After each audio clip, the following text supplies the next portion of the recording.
کہ بعض غم بھی انسان کو اس کی حقیقت سے بھلا کر کہیں اور جا کے رکھ دیتے ہیں۔ تو اس بادشاہ نے کہا کہ میں چاہتا ہوں کہ میں ایک حالت میں رہوں، ایک کیفیت میں رہوں، کوئی ایسا جملہ جو میرے سامنے رہے جس کو میں دیکھوں اور میری حالت درست رہے۔ تو اس نے سوچ بچار کرنے کے بعد جو جملہ اس کی انگوٹھی پہ لکھوا کے دیا، وہ جملہ کیا تھا؟ یہ وقت بھی گزر جائے گا۔ تو لہٰذا اس کے بعد بادشاہ بہت خوشی کے عالم میں ہوتا، اس پر نگاہ پڑتی تو فوراً اپنی اوقات میں آ جاتا کہ خوشی کیوں نہ ملی، کتنی زیادہ کیوں نہ ملے، لیکن جو خوشی کا یہ وقت ہے یہ گزر جائے گا۔ اور اگر کہیں پر غمگین ہوتا، مصیبت اور پریشانی کا شکار ہوتا، تو تب بھی وہ عبارت اس کو حوصلہ دے دیتی کہ غم نہ کرو، یہ وقت بھی گزر جائے گا۔ تو آج ہم پر بھی یقیناً مختلف حالات ہیں، لوگ مختلف کیفیات اور مسائل کا شکار ہیں۔ اکثریت تو بیچاری مسائل کے اندر ہی گرفتار ہو چکی ہے، لیکن کوئی بات نہیں، یہ وقت بھی گزر جائے گا۔ البتہ اصل معاملہ ہے وہ آخرت کا، کہ عالم آخرت کے اندر اس وقت میں نہیں گزرنا۔ جو بھی اللہ کی طرف سے ہمارے حق میں فیصلہ ہوگا وہ فیصلہ ہمیشہ کا ہوگا، ابد الآباد کا ہوگا۔ تو لہٰذا دنیا جو کہ عارضی ہے، وقت کو گزار رہی ہے، بجائے یہ کہ اس کے ساتھ دل لگایا جائے اور اس کے ساتھ اپنی محبتیں بڑھائی جائیں اور اس کے بارے میں فکر مندی اختیار کی جائے، کیوں نہ انسان اپنی آخرت کو سامنے رکھے اور اس کے بارے میں محنت کرے، اس کے بارے میں کوشش کرے، اس میں کامیابی کے لیے تگ و دو کرے کہ جو اس کو وہاں پر زیادہ سے زیادہ بہترین اجر، زیادہ سے زیادہ بہترین مقام اور مرتبہ اور درجہ بھی اس کو عطا کر دے۔ تو اب وہ کیسے ممکن ہے؟ تو اللہ کریم نے قرآن میں 4 شرائط نجات کی بیان فرما دی ہیں کہ جو ان شرائط پر پورا اترا، ان 4 شرائط کو پورا کر لیا تو انشاءاللہ وہ نجات پا جائے گا۔ اس کے لیے اللہ تبارک و تعالیٰ نے سورۃ العصر، جو قرآن کی مختصر سورہ ہے، 3 آیات پر مشتمل ہے، کہ جس کی ایک آیت ایک لفظ پر مشتمل ہے، والعصر، بس۔ تو یہ مختصر ترین سورہ مبارکہ، لیکن اپنے مضامین کی جامعیت کے حوالے سے اس میں اتنا زیادہ اللہ نے مفہوم کو واضح کر دیا ہے کہ امام شافعی رحمۃ اللہ علیہ فرمایا کرتے تھے کہ اگر پورا قرآن نازل نہ ہوتا، صرف سورہ عصر نازل ہو جاتی تو میری اور آپ کی بخشش اور نجات کے لیے کافی ہو جاتا۔ کہ پورا قرآن تو ایک طرف ہے، صرف سورہ عصر کو اگر ہم اپنی عملی زندگی میں لے آئیں تو شاید ہماری نجات کے لیے وہ کافی ہو جائے۔ اور اس سورہ عصر میں ہی اللہ نے 4 بڑے بڑے مضامین کو 3 آیات کے اندر بالکل واضح کر کے مجھے اور آپ کو راہ نجات بتا دی، شرائط نجات سمجھا دی کہ اگر تم نجات چاہتے ہو تو اس کے لیے تمہیں ان شرائط کو پورا کرنا پڑے گا۔ اللہ فرماتے ہیں والعصر، قسم ہے زمانے کی، ان الانسان لفی خسر، یہ آیت مبارکہ کہ جس میں اللہ نے گویا فرد جرم عائد کر دیا کہ جتنے بھی انسان ہو سارے کے سارے خسارے میں ہو، سارے کے سارے نقصان میں ہو۔ اور غیر آخرت کا خسارہ کیا ہے؟ ہلاکت، تباہی، بربادی۔ تو وہ اللہ فرما رہا ہے ان الانسان، انسان دنیا کے جس کونے میں ہے، جس خطے میں ہے، جس وقت میں ہے، جس زمانے میں ہے، انسان تو خسارے میں ہے، انسان تو نقصان میں ہے، انسان تو برباد ہو گیا، انسان تو تباہ ہو گیا۔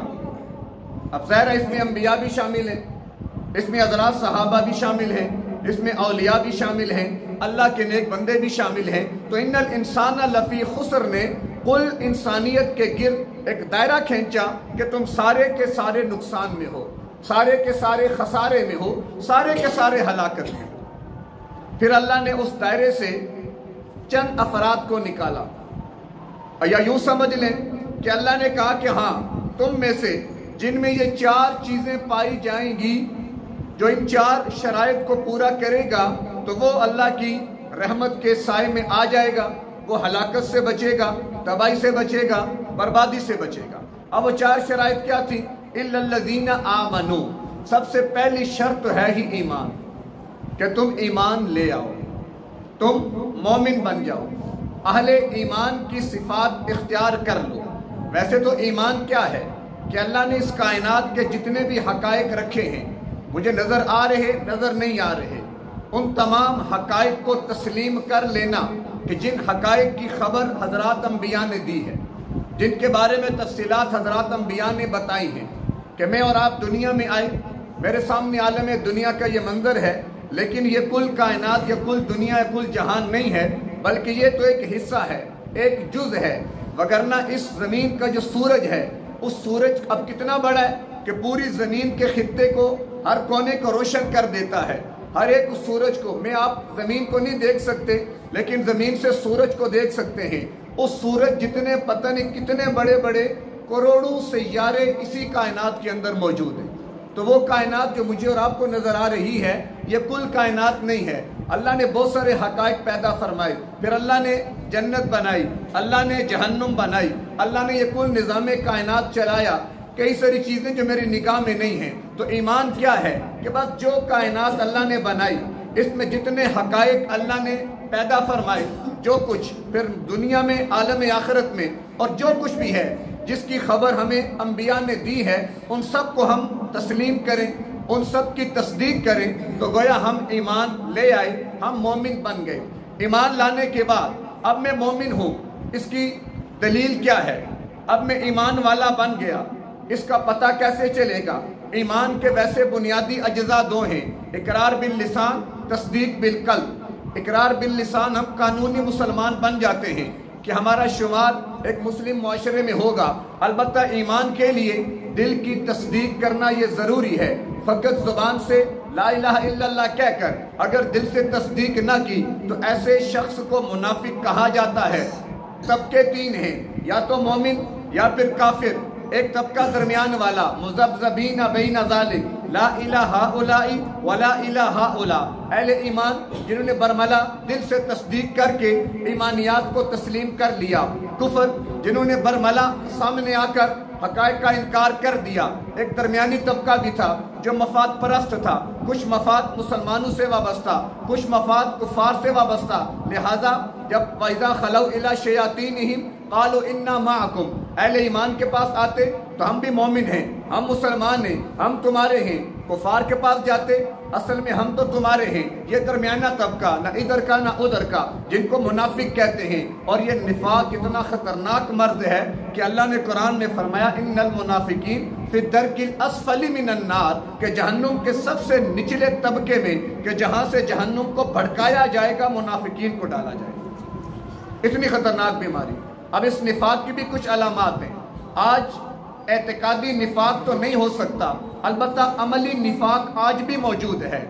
عملی طور پر جیسے اللہ کے نبی نے فرمایا کہ جھوٹ بولنا یہ نفاق کی علامت ہے، وعدہ خلافی کرنا یہ بھی نفاق کی علامت ہے، امانت میں خیانت کرنا یہ بھی نفاق کی علامت ہے، اور آپس میں اختلافات کے موقع پر گالم گلوچ کرنا یہ بھی نفاق کی علامت ہے۔ تو جس میں جتنی علامات آئیں گی اس میں اتنا زیادہ نفاق موجود ہوگا۔ تو جیسے اعتقادی نفاق وہ اللہ کے ہاں بڑا مبغوض ہے اور اللہ ان اعتقادی منافقین سے سخت خفا ہے، تو جو عملی طور پر منافق بن جائیں گے تو یقیناً وہ بھی اللہ کی رحمت کے طلبگار پھر نہیں بن سکیں گے۔ اور آج امت مسلمہ میں یہ نفاق کی بیماری بہت بڑھ چکی ہے، یہ نفاق بہت زیادہ عام ہو چکا ہے۔ یہی تو وجہ ہے کہ ذلت کی جو توق ہمارے گلے میں آئے ہیں، اس کی بنیادی وجہ ہمارا نفاق ہی تو ہے کہ ہم نے نفاق کا راستہ اختیار کیا۔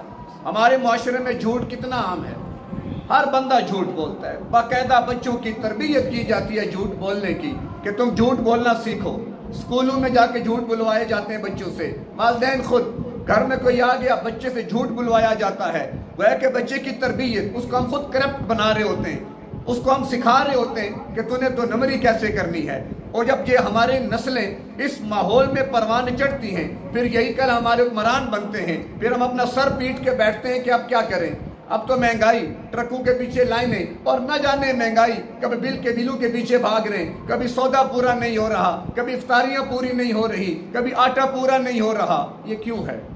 حالانکہ میں اور آپ تو وہ قوم ہیں جو اوروں کو دیا کرتے تھے۔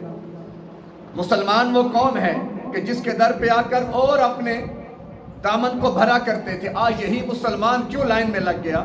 اپنے اعمال کی وجہ سے، اپنی برائیوں کی وجہ سے، اپنی بدعمالیوں کی وجہ سے، کہ آج ہر ایک اپنا محاسبہ کر لے ہمیں تفصیل میں جا کر یا ہر چیز کو الگ سے نومینیٹ کرنے کی ضرورت نہیں ہے.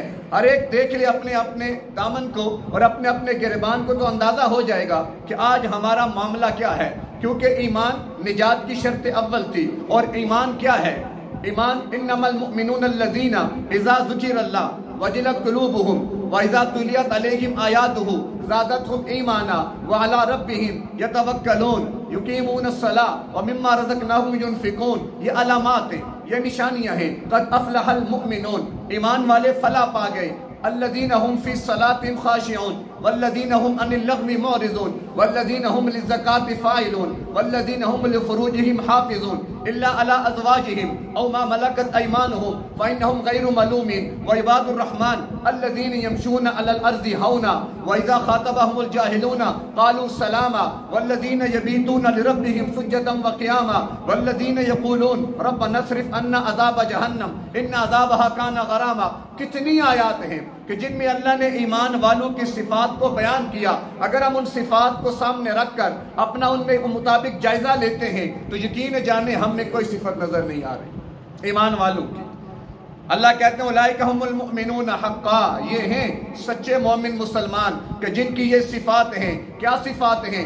اللہ کا جب نام آتا ہے ان کے دل دہل جاتے ہیں، قرآن کی آیات پڑھی جاتی ہیں، ایمان بڑھ جاتا ہے. وہ اپنی شرمگاہوں کے محافظ ہیں، عزت و ناموس کی پاک دامنی کی حفاظت کرتے ہیں. وہ نمازوں کے خشوع و خضوع کے ساتھ پابندی سے پڑھتے ہیں. وہ زکوٰۃ ادا کرتے ہیں. وہ لغویات سے، برائیوں سے، گناہوں سے اپنے آپ کو بچاتے ہیں. وہ کسی کا حق نہیں مارتے، وہ جھوٹ نہیں بولتے. اللہ کے نبی تو کیا فرماتے ہیں؟ یہ نہیں ہو سکتا ایک مومن جب زنا کر رہا ہے تو وہ اس وقت مومن بھی ہو، چور چوری کرتے وقت مومن بھی ہو، اسی طرح کوئی گناہ کوئی برائی کرتے وقت ہم مومن بھی ہوں. نہیں ہو سکتا. لا یزنی زان الا وہو مؤمن، یہ حدیث کے الفاظ ہیں. گویا کہ ایمان جو ہے وہ گناہ کو اپنے پاس نہیں آنے دیتا، نافرمانی کو نہیں آنے دیتا. اور آج ہماری زندگی 24 گھنٹے کی وہ ہمیں گناہوں میں آلودہ نظر آتی ہے، ایمانی صفات کے خلاف نظر آتی ہے. تو نجات کی پہلی شرط کے اندر ہم کیا ہو گئے؟ فیل. اگلے مرحلے تو بعد میں تھے اور اگلے مرحلوں کی بنیاد بھی ایمان کے اوپر ہی تھی. کیوں؟ الا الذین آمنوا، پہلی شرط. میں بات کیونکہ وقت مختصر ہے بات کو میں مکمل کر دیتا ہوں. الا الذین آمنوا، ایمان شرط اول ہے. وعملوا الصالحات، جب ایمان آئے گا تو عمل صالح ہوں گے. گویا ایمان کے لیے عمل صالح شرط اور عمل صالح ہوگا جب ایمان. تو ایمان اور عمل صالح یہ لازم و ملزوم ہیں. یہی تو وجہ ہے جب بھی میں نے حدیثیں پڑھی ہیں کہ لا ایمان لمن لا امانت لہ، لا دین لمن لا عہد لہ. جو وعدہ پورا نہیں کرتا مومن نہیں ہے. لا صلاۃ لمن لا امانت، لا ایمان لمن لا امانت. جو امانت دار نہیں ہے وہ بھی مومن نہیں ہے. گویا خیانت کرنے والا مومن نہیں ہے. زنا کرنے والا مومن. کیوں کہ زنا کرنا، چوری کرنا، خیانت کرنا، برائیاں کرنا، گناہ کرنا، یہ سارے عمل بد ہیں.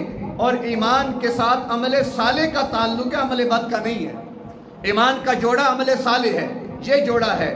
آمنو وعملوا الصالحات. پورا قرآن اٹھا کے دیکھیں، جہاں بھی دیکھیں گے ایمان عمل صالح، ایمان عمل صالح. تو گویا جو عمل صالح کر رہا ہے وہ یقین رکھے کہ ایمان قائم ہے، تبھی تو جوڑا چل رہا ہے. اور جس کی زندگی میں گناہ ہیں، نافرمانیاں ہیں، معصیتیں ہیں، اللہ کی بغاوت ہے، تو وہ جان لے کہ اس کا جوڑا مکمل نہیں ہے. کیوں کہ جب گناہ ہو رہے ہیں تو مطلب کہ ایمان بھی نہیں ہے، تو مطلب نہ ایمان ملا نہ عمل صالح. کتنا بڑا نقصان ہو گیا. تو ایمان شرط اول. اب اس کی تفصیل اکثر بیان ہوتی رہی ہے، بہت ساری تفصیلات میں اس کی بیان کر چکا ہوں. ایمان کے لوازمات، ایمان کے ثمرات، ایمان کی حقیقت، ایمان کی حکمت، ایمان کا فلسفہ، ایمان کے تقاضے، یہ ساری چیزیں بیان ہو چکی ہیں. تفصیل میں بار بار جانا چاہیے تاکہ یہ دھیانی ہوتی رہے کہ یہ دنیا ہمیں بھلا دیتی ہے کہ ہم ہیں کون. یہ دنیا ہمیں گم کر دیتی ہے اپنی حقیقت سے کہ ہم اصل میں ہیں کون، لیکن کس طرف چل پڑے. تو بارکہ یہ دہانیاں بھی چلتی رہتی ہیں. تو شرط اول ایمان، شرط ثانی عمل صالح. ان دو کا تعلق انسان کے انفرادی زندگی سے ہے. ایمان میرا تعلق، میرا معاملہ، عمل صالح میں نے کرنا ہے.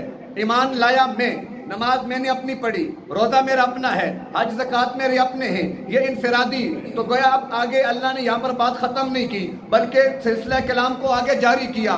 وَتَوَاصَوْا بِالْحَقِّ کیا مانا کہ میں اور آپ فقط انفرادی اعمال کے ذمہ دار نہیں ہیں۔ جب میرا ایمان بن گیا، میں عمل صالح پہ آ گیا، اب اس کے بعد تیسرا نجات کا راستہ مجھے اختیار کرنا پڑے گا، وہ کیا؟ اوروں کی فکر کرنا، اوروں تک اس دعوت کو پہنچانا۔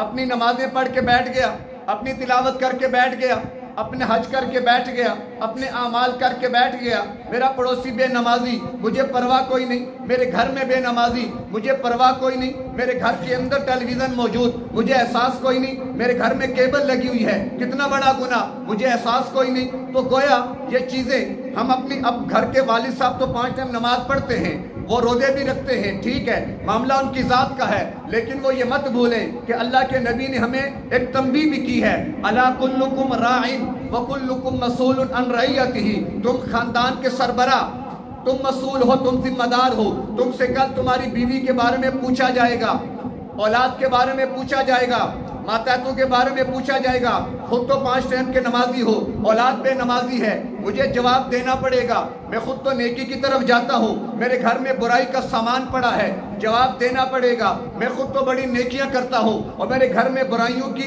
آماجگاہ بن چکی ہے، عورتیں پردہ نہیں کرتی، خواتین نماز نہیں پڑھتی، وہ گھر میں دین کا ماحول نہیں بناتی، دن رات صبح شام ٹیلی ویژن چل رہا ہے، کبھی گانے اور موسیقی چل رہے ہیں، تو کیا ہوا؟ میں اپنے انفرادی عمل کو لے کر بیٹھ جانے پر اگر نجات ہو جاتی تو اللہ اگلا کلام روک دیتا، بس ٹھیک ہے نجات ہو چکی ہے، وہ جانے اور میں نہیں۔ وَتَوَاصَوْا بِالْحَقِّ، وصیت کرنا، وصیت کہتے ہیں اس حکم کو کہ جس میں تاکید ہو، اور تواصوا کا معنی ہے ایک دوسرے کو حکم دینا، ایک دوسرے کو وصیت کرنا۔ تو اللہ یہ فرماتا ہے ایمان خود بھی لانا ہے، عمل صالح کرنے، کیا معنی؟ فرد اپنی اصلاح کا ذمہ دار ہے کہ وہ اپنی اصلاح کرے، جب ہو جائے اس فرد نے رہنا تو معاشرے میں ہے نا، رہنا تو اجتماعیت کے ساتھ ہے، کیا وہ کسی جنگل میں جا کر اپنا گزارا کر سکتا ہے؟ شریعت تو منع کرتی ہے، لا رہبانیت فی الاسلام، اسلام میں جنگل پناہ تو ہے کوئی نہیں، تو لہٰذا میرا ایمان کب تک بچے گا، میری نمازیں کب تک چلتی رہیں گی؟ گویا مجھے ایک ماحول بھی چاہیے کہ میں اپنی اس ایمانی زندگی کو اس ماحول کے اندر لے جا کر آسان طریقے سے چلا سکوں، وہ ماحول میری ایمانی زندگی کو خراب نہ کر دے۔ اب وہ ماحول کس نے بنانا ہے؟ انبیاء آئے، اپنا کام مکمل کر گئے، فرشتے تو آ نہیں سکتے، اب یہ میری اور آپ کی ذمہ داری ہے کہ جس ماحول میں رہنا ہے، جس معاشرے میں رہنا ہے، جن افراد سے آپ کا واسطہ پڑنا ہے، ان کو بھی آپ اس رخ پر لائیں کہ وہ بھی ایمان کی سطح پہ آ جائیں، عمل صالح کی بنیاد پہ قائم ہو جائیں، تب آپ کا کام ہو جائے گا آسانی سے۔ نمازی اور بے نمازی کیسے جمع ہوں گے؟ گناہگار فرما بردار کیسے جمع ہوں گے؟ وہ دیکھیں نا قوم بنی اسرائیل کا واقعہ، 3 طبقے، کئی بار آپ نے سنا، فضائل اعمال کے اندر بھی اس کی مثالیں بڑی خوبصورت موجود۔ کیا ہوا؟ 3 گروہ، ایک بدعمالی پر حکم اللہ کا تھا، کیا کہ بھائی تم مچھلیاں مت پکڑو ہفتے کے دن۔ قوم کے اندر 3 طبقے بن گئے، ایک طبقہ وہ تھا جنہوں نے ہیلا کیا، جنہوں نے کوشش کی، جنہوں نے، اب جیسے ہمارے یہاں ہوتا ہے نا کہ ہم کوئی نہ کوئی راستہ نکالنا چاہتے ہیں، ہم سے جو کہ لوگ رابطے کرتے ہیں، کوئی راستہ نکال دے مفتی صاحب، کوئی راستہ پہ ہم کہاں سے نکالیں؟ شریعت ہماری چیز تھوڑے ہی ہے، وہ تو اللہ کا امر ہے۔ تو ایک طبقہ اٹھا، اس نے راستہ نکالا، گڑھے بنا کر، لائنیں بچھا کر، اور ایک ایسا ماحول بنا دیا کہ ہفتے کے دن مچھلیاں آ کر وہاں پھنس جاتی اور اگلے دن جا کر مچھلیاں نکال لیتے۔ اب یہ صراحتاً اللہ کے حکم کی خلاف ورزی تھی۔ تو ایک طبقہ تو وہ تھا جس نے گناہ اور نافرمانی پر کمر باندھ لی، دوسرا طبقہ آیا، اس نے انہیں منع کیا، انہیں روکا، اللہ کے بندو یہ مت کرو، تمہاری وجہ سے ہم پر بھی عذاب آئے گا، انہیں روکتے رہے، منع کرتے رہے۔ ظاہر ہے جب آپ کسی کو گناہ سے روکتے ہیں تو سامنے والا بھی تھوڑا مشتعل تو ہوتا ہے، بھائی اپنا کام کر، تجھے میری نمازوں کی بڑی فکر لگی پڑی ہے، جا اپنی قبر، تیری اپنی قبر، میری اپنی قبر، تو لہٰذا بعض لوگ سننے کو تیار بھی نہیں ہوتے۔ تو دوسرے طبقے نے، دوسرے گروہ نے بڑا سمجھایا، لگے رہے، نہ کرو نہ کرو، اختلاف ہو جاتا، مسائل بن جاتے۔ تیسرا گروہ سامنے آیا، جو روکنے والے تھے ان سے کہا کہ یار چھوڑو، اپنا کام کرو، اپنی نمازیں پڑھو، اپنے روزے رکھو، گناہ کر رہے ہیں، نافرمانیاں کر رہے ہیں، یہ جانے اللہ جانے خود بھگت لیں گے، تمہیں کیا ضرورت ہے، ہم بھی تو ہیں، نہ ادھر ہیں نہ ادھر ہیں، ہم سائڈ پہ ہیں۔ پھر کیا ہوا؟ 3 گروہ اللہ نے مثال دی، ایک وہ جو گناہگار،